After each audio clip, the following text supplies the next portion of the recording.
Indian history base. వాస్కోడి గామాకు స్వాగతం పలికిన కాలికట్ రాజు ఎవరు? Answer C Zamorin. Next question. British East India కంపెనీకి మొదటిసారి ఎన్ని సంవత్సరాలు వ్యాపారానికి అనుమతి లభించింది? ఆన్సర్ డి 15 సంవత్సరాలు. Next question. East India company రాయబారిగా 1608 సంవత్సరంలో జహంగీర్ ఆస్థానాన్ని సందర్శించింది ఎవరు?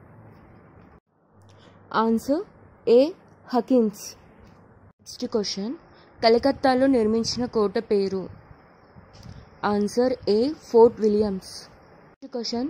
కరేబియన్ దీవులను కనుగొన్న కొలంబస్ ఏ దేశస్థుడు? Answer A Spain.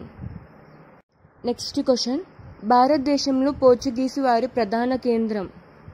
Answer A Goa. Next question. Portuguese వారు భారతదేశంలో ప్రవేశపెట్టిన పంటలు ఏవి? ఆన్సర్ బి మిరప, మొక్కజొన్న. Next question. బ్రిటిష్ వారు మొట్టమొదటిసారి స్థావరం ఏర్పాటు చేసిన సంవత్సరం? ఆన్సర్ డి క్రీస్తు శకం 1608. Next question. కలకత్తా నగర నిర్మాత ఎవరు?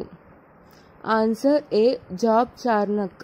Next question. వాస్కోడి గామా మొదటిసారిగా భారతదేశంలో ఏ ప్రాంతానికి చేరుకున్నాడు?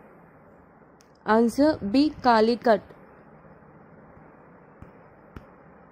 Next question. పోర్చుగీసు మొదటి గవర్నర్ అయిన ఫ్రాన్సిస్ డి ఆల్మీడా సముద్ర వర్తకంపై ఆధిపత్యం సాధించడానికి అవలంబించిన విధానానికి గల పేరు?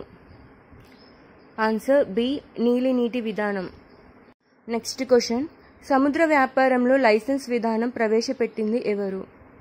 ఆన్సర్ డి పోర్చుగీస్ వారు.